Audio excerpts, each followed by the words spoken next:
20 de outubro, Provérbios 20, renovando a mente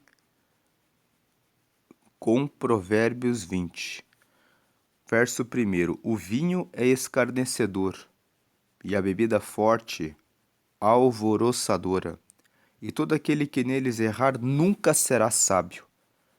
Esse versículo 1, ele nos mostra qual é o motivo pelo qual não se deve beber o vinho e não se deve beber a bebida forte, porque o vinho é escarnecedor, o vinho ele é zombador.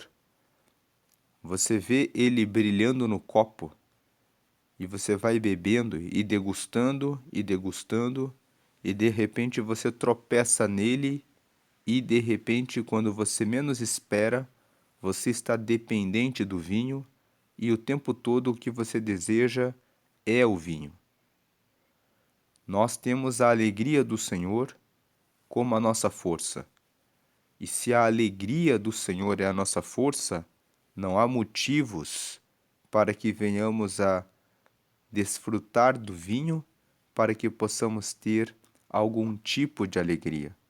Não há razão para o consumo de qualquer tipo de bebida para trazer qualquer tipo de relaxamento, porque o próprio Senhor é aquele que está conosco e nos permite ter a alegria, totalmente independentes de qualquer tipo de bebida e de qualquer tipo de artifício que venha gerar algum tipo de alívio, porque aqueles que estão em Cristo conhecem o que Jesus disse em Mateus 11:28.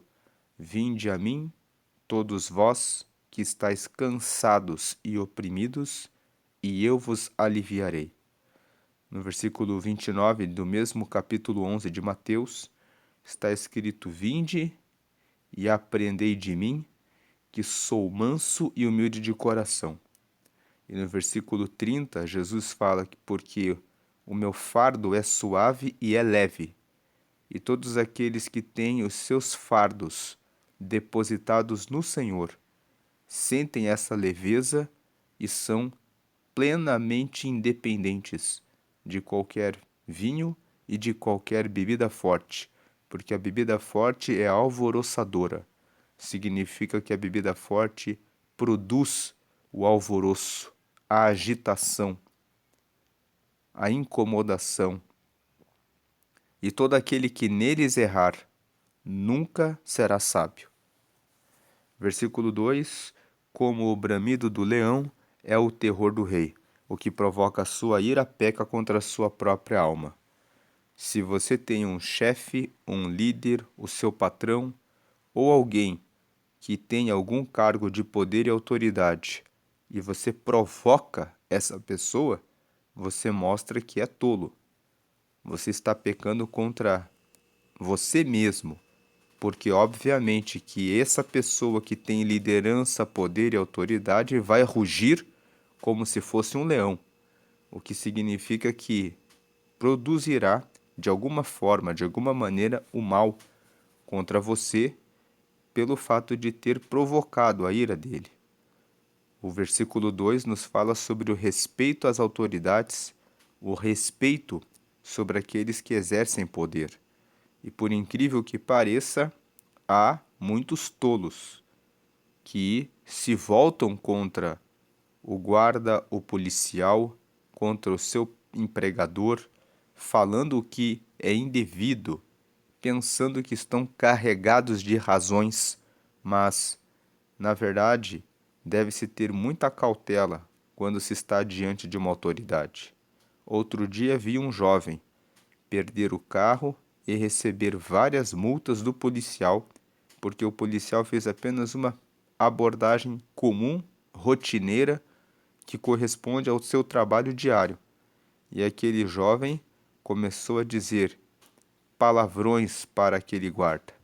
Então o guarda resolveu fazer a avaliação de bebida alcoólica e já pediu para verificar a documentação do veículo e também já pediu que ele saísse do veículo e também já disse que ele poderia cometer o desacato E no final, ele acabou levando 4 multas, daquelas multas bem altas, porque o policial encontrou até mesmo falhas que não olharia se ele tão somente tivesse sido gentil e educado.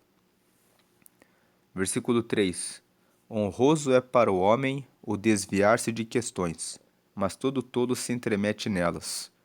Fuja das questões. Fuja das questões que não valem a pena, que não valem nada. Entre nas questões apenas se for para defender a justiça, o juízo, a verdade, se for para defender o reino de Deus. Agora, aquele que é tolo se entremete em questões.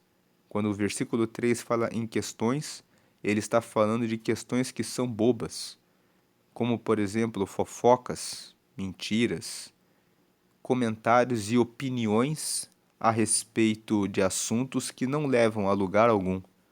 Comentários e questões com pessoas que falam daquilo que não sabem. Não, você não precisa entrar em conversas tolas. Fuja de questões. Se você entra numa questão, você vai acabar chateando alguém ou vai acabar saindo chateado. Então seja sábio em relação até mesmo no seu relacionamento com seu marido e com a sua esposa, com seus filhos também. Quando você percebe que o seu marido e a sua esposa começam uma conversa que você já sabe qual é o final, você sabe, isso é uma questão. Desvie desse assunto. Diga para ele, diga para ela.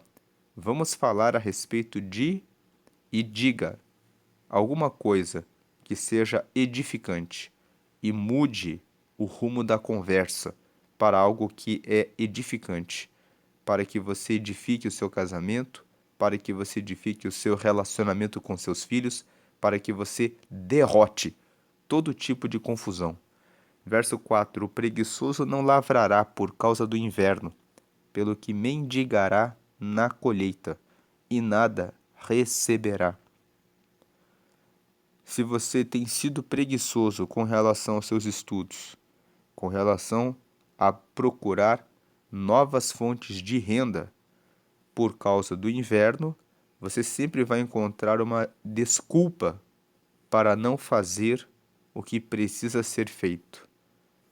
De fato, prosperar é algo que exige determinação e exige empenho.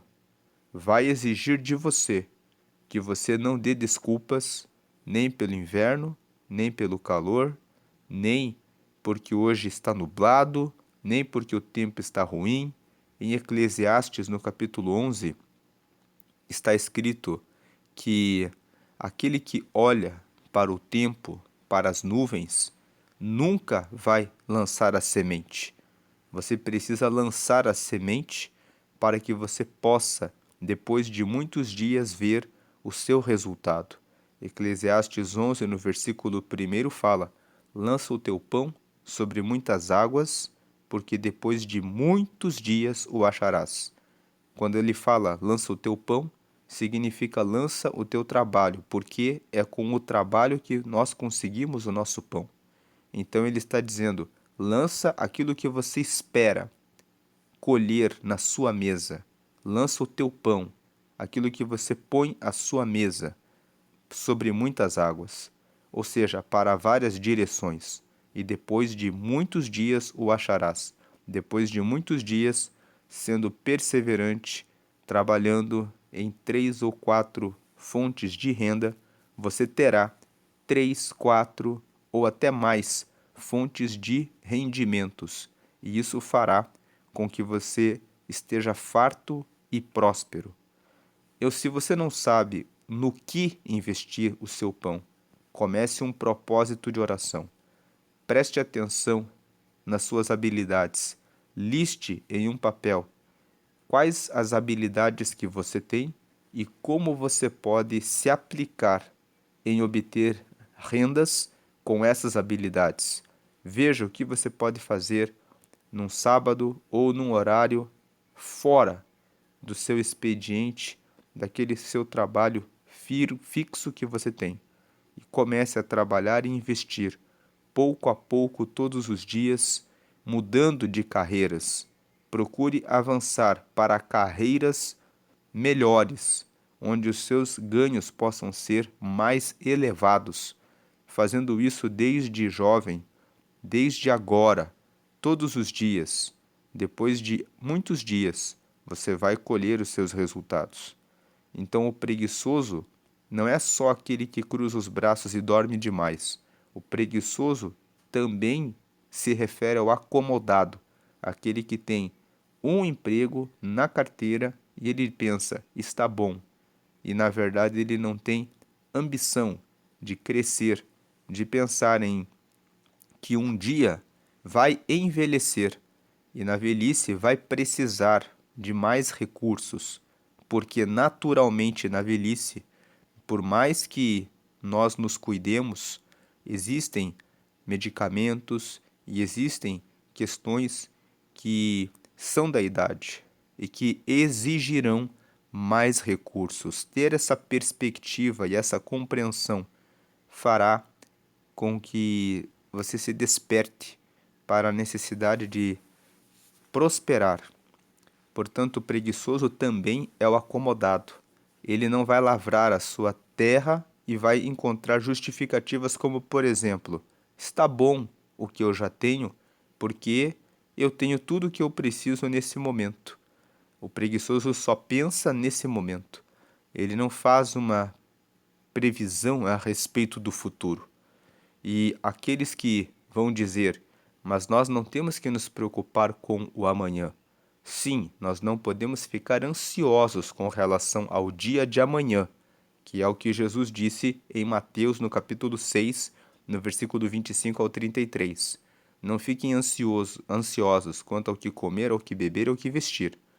Mas ficar ansioso é querer antecipar o futuro para agora e sentir a necessidade a respeito do futuro. Mas a Bíblia orienta a ser como a formiga. Mateus, no capítulo 6, fala no versículo 6, vai ter com a formiga, ó preguiçoso, e ser sábio. Nota os seus caminhos, que ela junta no verão, para que de nada tenha falta no inverno. Quando a formiga ajunta no verão para não ter falta no inverno, ela está sendo cautelosa, ela está sendo alguém que está pensando no futuro. Ela faz hoje o trabalho, que é o tempo do verão, que simboliza o tempo em que há força para fazer, para que no inverno, que é algo que ainda virá, ela não tenha falta de nada. Então nós vemos pelo texto de Provérbios 6, versículo 6, que não existe nada de errado em ter ambição e pensar, virá o tempo do inverno. Isso é certo. A velhice virá e nós precisaremos de mais receitas e precisamos sempre melhorar. Sermos sempre gratos pelo que temos hoje, mas sempre nos conformando com algo novo, sempre inconformados em relação ao que temos, não um inconformismo ingrato, mas um inconformismo de eu sei que eu posso fazer mais, eu sei que eu posso fazer melhor, eu sou e faço parte do reino do Senhor. E Deus, o meu Deus, Ele é um Deus de excelência, que pode trazer coisas novas e mais extraordinárias na minha vida, desde que eu me disponha a trabalhar para que o extraordinário ocorra na minha vida. Muitos cristãos não vivem o extraordinário de Deus, porque vivem de maneira ordinária. Se você vive de maneira ordinária, de maneira comum, não poderá receber o extraordinário de Deus. O apóstolo Paulo realizou obras extraordinárias, curando enfermos, e por onde ele passava, a sombra dele curava os doentes. Mas ele era um forte guerreiro e combatente, todos os dias despertando cedo e todos os dias indo até as sinagogas para pregar o reino de Deus com todo o seu empenho, com toda a sua dedicação, com todo o seu esforço, com tudo o que tinha e até com o que não tinha. Ele fala isso em Filipenses, que ele muitas vezes passou fome, sentiu necessidade e se sentiu nu, mas depois ele fala: eu posso todas essas coisas naquele que me fortalece. Abra depois a Bíblia e veja Filipenses capítulo 4, versículo 11, 12 e 13. Muitos citam o 13, que diz: posso todas as coisas naquele que me fortalece. Mas, se lerem os versículos 11 e 12, verão que Paulo está dizendo que ele pode passar pela peste, pela fome, pela doença e por tudo, porque o Senhor estava com ele. Então o preguiçoso não lavrará por causa do inverno, pelo que mendigará na colheita e nada receberá. O que você tem para receber no momento da sua colheita daqui a 10 anos, daqui a 20 anos? Pensar a respeito da sua colheita para daqui a 5 anos, para daqui a 6, 7 anos, é algo que nós precisamos pensar para que possamos alcançar novos resultados, novas metas. E ter essa ambição não configura pecado e não significa desonrar a Deus, mas o que é pecado é você andar ansioso e ficar aflito a ponto de perder a cabeça por causa do futuro. Mas aplicar-se em projetos para o futuro é algo de Deus. E esse versículo 4 nos fala justamente sobre isso, que o preguiçoso sempre vai encontrar desculpas para não fazer, para justificar a sua acomodação. Vamos ler aqui preguiça também como acomodação. Aquele que não pensa a respeito dos seus 5, 10, 15, 20 anos é alguém que não está sendo diligente, está sendo preguiçoso, está sendo acomodado. Verso 5: como águas profundas é o conselho no coração do homem, mas o homem de inteligência o tirará para fora. Águas profundas são águas inacessíveis. Você pode nadar até uma certa profundidade. Depois de uma certa profundidade, a pressão da água é tão grande que o ser humano não passa, a não ser com um submarino, a não ser com ferramentas da tecnologia. Assim é o conselho no coração do homem. O conselho, que é a palavra de sabedoria que fica dentro do coração do homem, é algo que você não acessa. Agora, o homem que é inteligente, ele tem tanta sensibilidade que ele vai conseguir acessar, ele vai fazer com que a pessoa que tem o conselho escondido fale, que ela diga qual é o conselho. E ele vai acessar o conselho. Quem acessa o conselho, acessa o conhecimento e consegue usar aquele conselho na sua vida prática. Não adianta a pessoa ter o conselho e lembrar: eu lembro vagamente que a solução pode estar por aqui ou por ali. O homem de inteligência vasculha. Ele vai usar todas as suas ferramentas. Se ele tiver que usar um submarino para conseguir entrar no seu próprio coração, para encontrar o conselho e tirá-lo para fora das águas profundas, ele vai fazê-lo, para que ele consiga aplicar o conselho. Então, esse versículo 5 fala: procure por pessoas que têm experiência naquilo que você está querendo fazer, porque a pessoa que tem a experiência vai ter o conselho. Trate bem essa pessoa, converse bem com essa pessoa, mostre que você é uma pessoa bem intencionada e que está buscando o melhor. Então, tire o conselho para fora, para que você receba correta e claramente o conselho e possa caminhar e trilhar essa rota, esse caminho e ser bem-sucedido naquilo que você busca fazer. Verso 6: cada qual entre os homens apregou a sua bondade, Mas o homem fiel, quem o achará?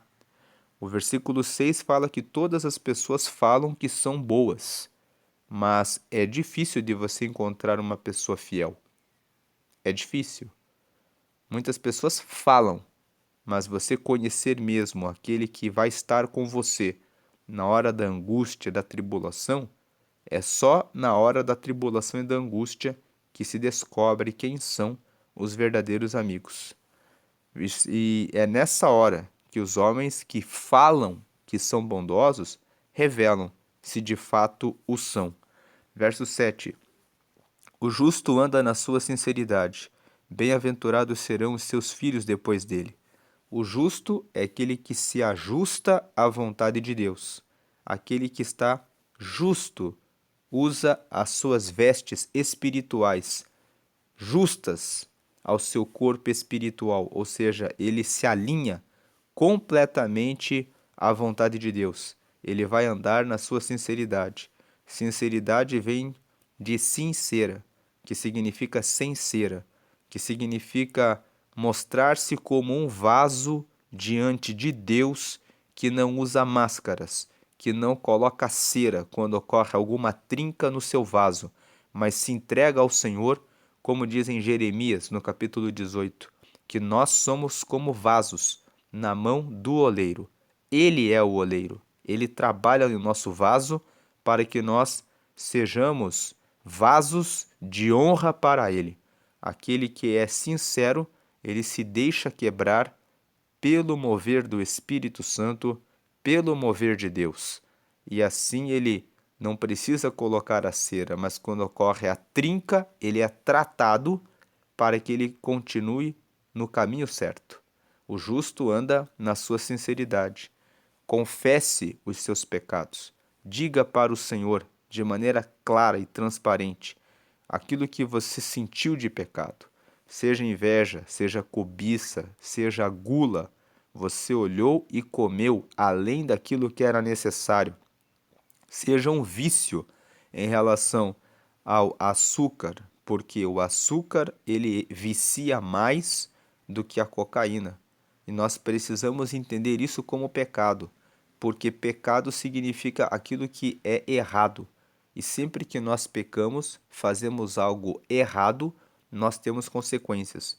Muitas pessoas atualmente estão tendo diabetes antes do tempo, porque estão mergulhados em excesso de bebidas açucaradas como refrigerantes e sucos de caixinha e acabam caindo nessa situação de doença que corresponde a algo ruim por causa de algo que parece inofensivo.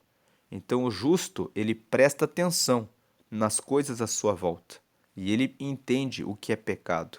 Precisamos cuidar do nosso corpo, da nossa alma e do nosso espírito, porque o nosso corpo abriga a nossa alma e o nosso espírito, e precisamos cuidar do corpo para podermos envelhecer com saúde.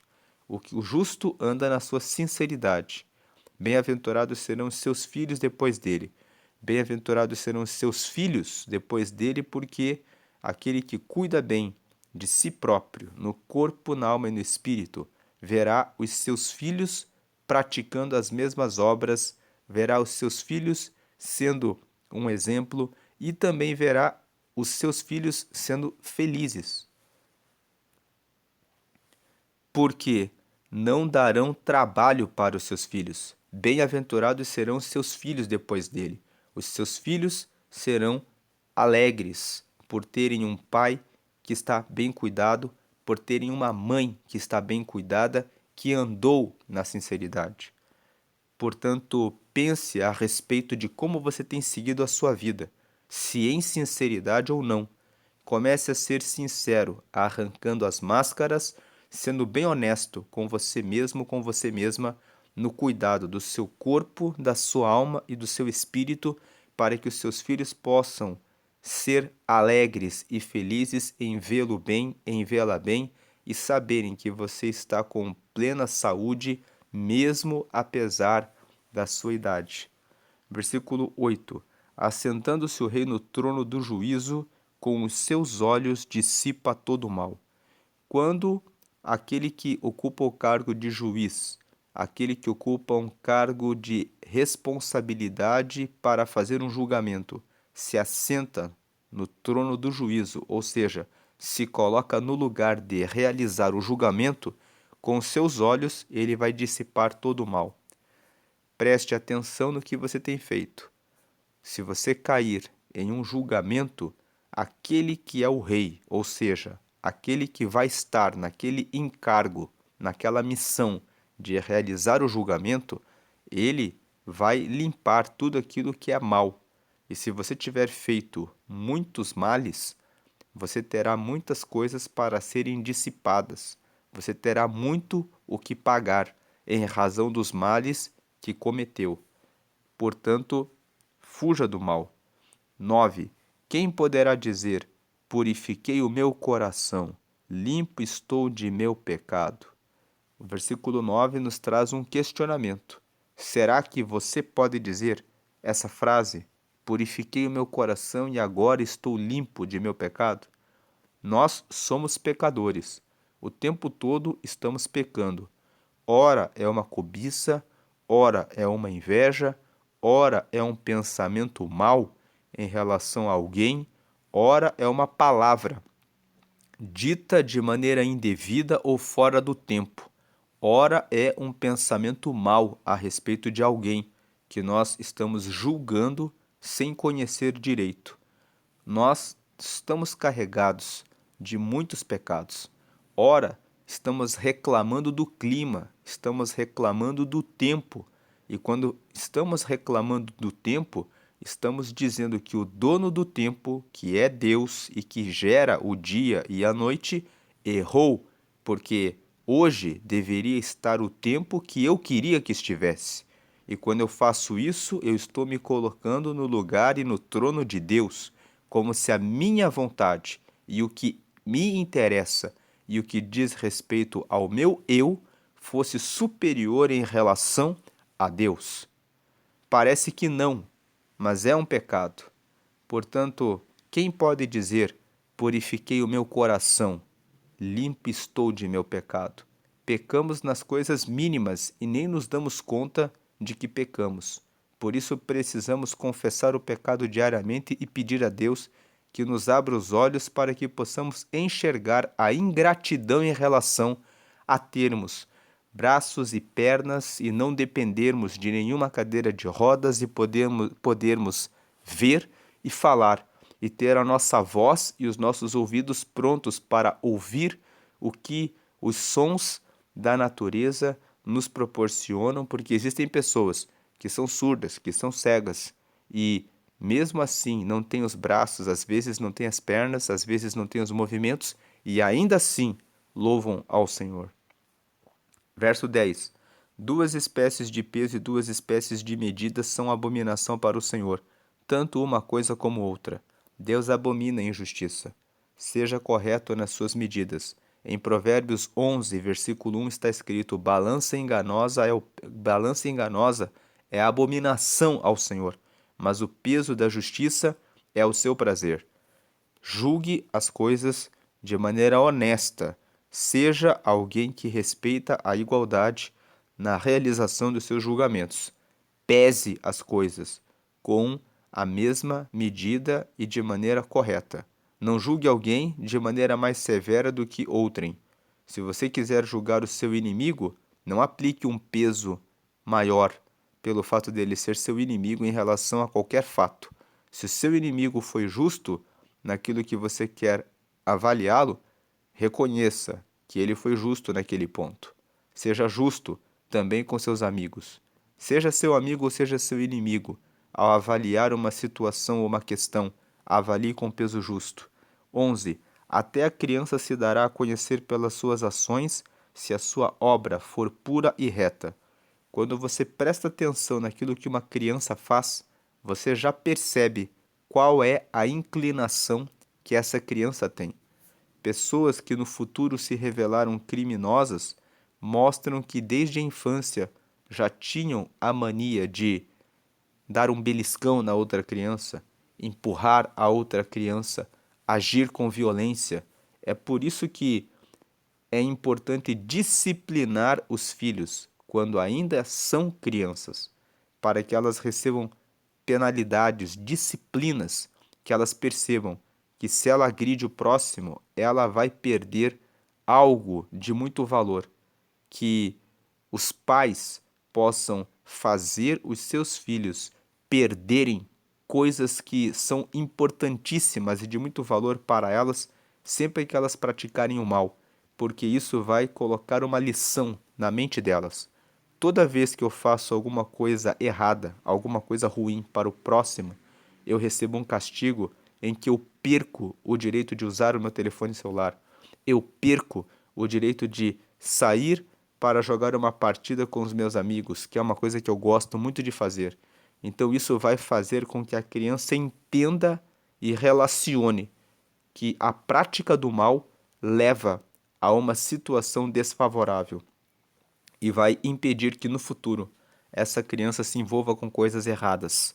Por isso é tão importante disciplinar ainda na infância, porque o custo é muito menor do que no futuro. Verso 12: O ouvido que ouve e o olho que vê, o Senhor os fez a ambos. Deus está dizendo que tudo aquilo que você escuta e tudo aquilo que você vê, você tem que prestar atenção. Não ouça qualquer bobagem. Saia das rodas onde se fazem fofocas. Não olhe qualquer coisa. Saia da frente da tela do computador de ver pornografia, de ver coisas que são indevidas. Não fique olhando no Instagram, nas redes do Facebook, aquelas mulheres que mostram os seus corpos de maneira proposital para conseguirem likes. E se você é uma pessoa que vive se expondo, desejando que as pessoas vejam você, querendo curtidas e querendo likes, você precisa de Deus. Você não precisa da aprovação das pessoas. Muitas pessoas têm essa necessidade de aprovação. São pessoas que têm problemas com a sua autoimagem, sentem-se feias, nunca se sentem bonitas, sempre estão buscando que o outro diga para elas que elas estão bem. Então elas ficam se expondo. Outro dia, uma jovem foi questionada do porquê ela exibia o seu corpo na sua rede social e ela fez um comentário dizendo que ela se sentia bem cada vez que recebia um like. Então, ela foi questionada sobre isso e ela disse que se sentia tão pequena e falha e fraca que cada like dava para ela uma força na vida. Você não precisa desses likes. Deus já te deu o maior de todos os likes. Ele te fez a imagem e semelhança dele. E ele ama você da maneira como você é. E você não precisa se deixar explorar naquilo que Deus deu a você.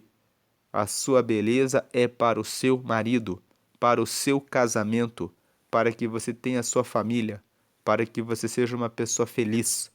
Você não precisa desses likes que são de pessoas que não estão prestando atenção aonde estão focando os seus olhos, porque eles estão dando likes, mas são likes vazios, que não vão trazer nada que vai somar ou que vai crescer na sua vida.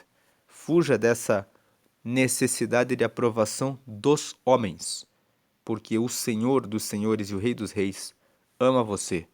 E fuja das rodas onde se fala mal de outras pessoas, onde só se fala bobagem, porque o ouvido que ouve foi dado por Deus.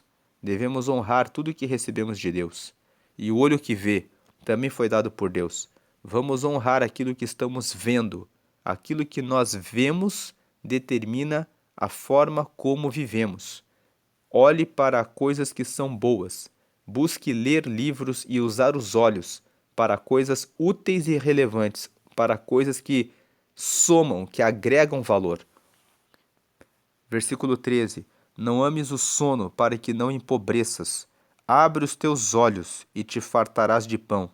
Mais um versículo falando sobre a preguiça, para não dormir no tempo, mas remir o tempo, para que você não fique pobre. Preste atenção sobre o seu futuro. Versículo 14. Nada vale, dirá o comprador, mas indo-se então, se gabará. Quando você vende algum produto, quando você negocia alguma coisa, você precisa estar pronto para aquele tipo de comprador que sempre vai querer especular e colocar o bem que você está vendendo e o teu serviço no valor menor. Você precisa convencer esse comprador do valor que o seu produto e que o seu serviço tem. Então, se informe bem a respeito do seu produto e do seu serviço, para que na hora em que alguém quiser especular e diminuir o valor daquilo que você está vendendo, você tenha na ponta da língua a resposta que mostra para a pessoa o quanto o bem e o serviço que você está vendendo é valioso e que, portanto, merece um valor maior. É você que tem que se qualificar e se preparar para essa argumentação de que nada vale, nada vale. O versículo 14 está aqui para dizer: sempre que você vender alguma coisa, se muna de informações que mostrem o valor, para que o comprador pague por aquele valor, para que você consiga mostrar o valor. Versículo 15. Há ouro e abundância de rubins, mas os lábios do conhecimento são joia preciosa. O texto está falando que quando você tem uma boca que tem conhecimento, que vem daquilo que você carrega no seu coração, você tem algo que vale mais do que ouro e do que muitos rubis. Porque aquele que tem ouro e rubis, sem sabedoria, pode perder tudo em uma má aplicação financeira, em um mau investimento. Mas aquele que tem o conhecimento, ele sabe e ele tem perspectivas a respeito de onde vai aplicar o dinheiro. E ele vai saber até mesmo que não tenha o dinheiro, como consegui-lo. Versículo 16. Aquele que fica por fiador do estranho tira sua roupa e penhora por um estranho. Não seja fiador de ninguém. Você não sabe se a pessoa vai pagar ou não, principalmente se for um estranho. Se for um parente que está lhe pedindo dinheiro, ou se for um amigo, faça uma doação. E se você não pode fazer a doação do valor total que lhe foi pedido, doe aquilo que você tem e diga: isso é o que eu posso oferecer como a generosidade de hoje. Agora, busque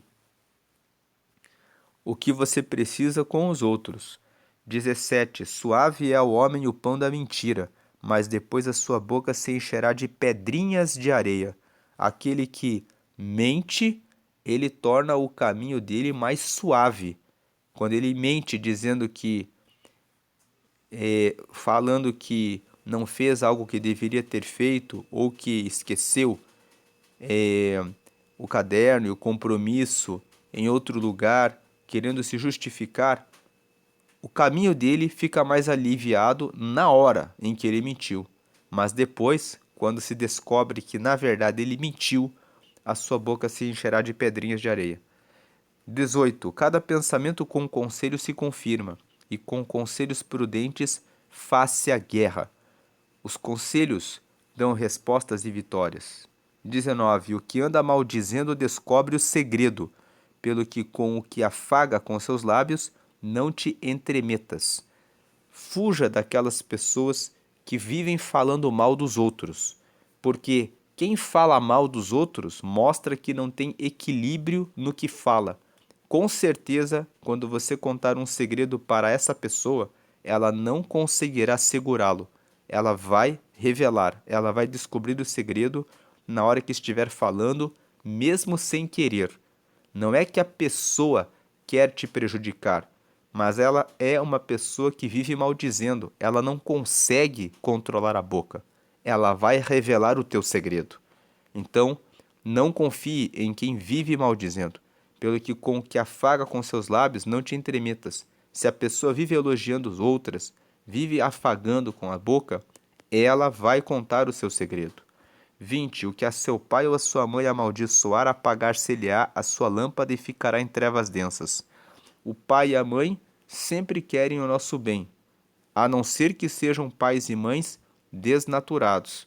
E se você tem um pai e mãe que é assim, mesmo assim você não deve amaldiçoá-los.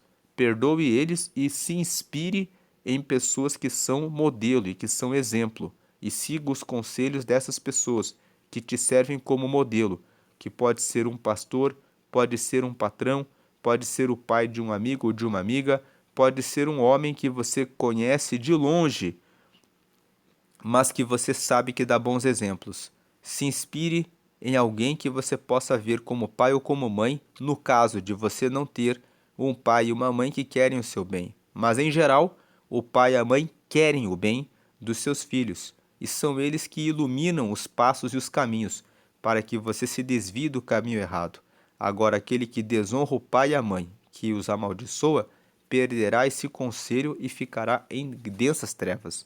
21. Entrando-se apressadamente de posse de uma herança no princípio, o seu fim não será bendito. Pessoas que se apressam em enriquecer, em invadir um terreno, tomar posse de uma herança que não é dela. Parece no começo que tudo é bom, mas depois vêm os processos, as guerras, os conflitos, o dono dizendo: Isso daí é meu. O fim não será bendito, mas será cheio de perturbações. 22. Não digas: Vingar-me-ei do mal. Espera pelo Senhor e ele te livrará. A vingança pertence a Deus. 23. Duas espécies de peso são abomináveis ao Senhor, e balanças enganosas não são boas. Mais um versículo contra balanças enganosas. 24. Os passos do homem são dirigidos pelo Senhor. O homem, pois, como entenderá o seu caminho? Tem muitas coisas que você pensa que você tem o controle, mas é Deus que dirige os seus passos. Se você der bons passos, você vai ser guiado para o bem.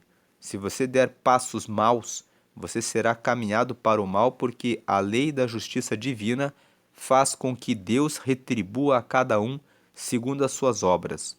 Aquele que dá passos para o mal pode até prosperar por um tempo, mas depois ele será encaminhado para o juízo divino, e certamente lhe alcançará o mal que ele plantou. Então, cuide bem dos seus passos, porque os seus passos são dirigidos pelo Senhor. Se os teus passos forem bons, o Senhor dirigirá os teus passos para o sucesso. Se os teus passos forem para o caminho do mal, você também tropeçará. O homem, pois, como entenderá o seu caminho? Tem muitas coisas que o homem não entende. Ele pensa que escapa do juízo de Deus, mas ele não escapa. 25. Laço é para o homem dizer precipitadamente é santo, e feitos os votos, então inquirir. O versículo 25 fala: pergunte antes, para que você não erre. 26. O rei sábio dissipa os ímpios e faz girar sobre eles a roda. O rei sábio é aquele que governa a sua vida. Nós somos reis das nossas próprias vidas. Seja um rei e uma rainha que seja sábio e que seja sábia. Faça girar a roda, ou seja, tire do seu caminho, faça com que as pessoas más sejam extirpadas, colocadas longe do seu caminho. 27. A alma do homem é a lâmpada do Senhor, a qual esquadrinha todo o mais íntimo do ventre. Então, a alma do homem é onde está a luz de Deus. E Deus, quando Ele coloca a lâmpada dele na nossa alma, Ele esquadrinha, ou seja, Ele sabe tudo o que está no mais íntimo, que está escondido no ventre. O ventre aqui, ele está falando a respeito da essência da pessoa. Deus conhece a nossa essência em toda a profundidade. Nada fica oculto aos olhos do Senhor, diante da lâmpada de Deus. Portanto, se você sente que tem algo errado com você, confesse logo, porque diante da lâmpada do Senhor, nada fica em oculto. Confesse o seu pecado, porque quanto mais rápido você confessa e se arrepende e pede a misericórdia do Senhor, mais rápido você recebe o tratamento de Deus porque Deus ele é amoroso e misericordioso com quem confessa o pecado. Agora, se você pega o pecado da sua alma e quer escondê-lo diante de Deus, você será fracassado, porque a lâmpada do Senhor, ela esquadrinha todo o mais íntimo do ventre. Nada fica em oculto diante de Deus. 28. Benignidade e verdade guardam o rei, e com benignidade sustém ele o seu trono. Benignidade significa a qualidade de fazer o bem, de sempre querer ser bondoso. Aquele que age com bondade e sempre age com verdade vai ter a sua vida guardada. O rei é você. Você é rei da sua vida, você é rainha da sua vida. Haja com bondade e sempre com verdade. Governe a sua vida como se fosse um reinado. E com a benignidade você sustém o seu trono. Sendo uma pessoa bondosa, você será bem recebida. Sendo bondoso, você será bem recebido nos lugares. Versículo 29. O ornato dos jovens é a sua força e a beleza dos velhos as cãs. O versículo 29 está fazendo um contraponto entre juventude e velhice. Os jovens têm na força o seu bem, e os velhos têm as cãs, que são as marcas, os sinais da velhice, porque os sinais da velhice carregam experiências e sabedoria que podem compartilhar com os mais jovens. Então, cada um tem uma benesse de acordo com o seu tempo. Versículo 30, os vergões das feridas são a purificação dos maus, como também as pancadas que penetram até o mais íntimo do ventre. Então, aqueles que são maus vão receber as pancadas da vida, vão ficar marcados por vergões e por feridas. Seja alguém que faz o bem. Se você for mal, você vai ter muitos açoites, muitas pancadas, muitos desvios de rota, muitas feridas e muitos vergões e marcas de feridas em razão de cada coisa errada que você fizer. Escolha o caminho certo sempre.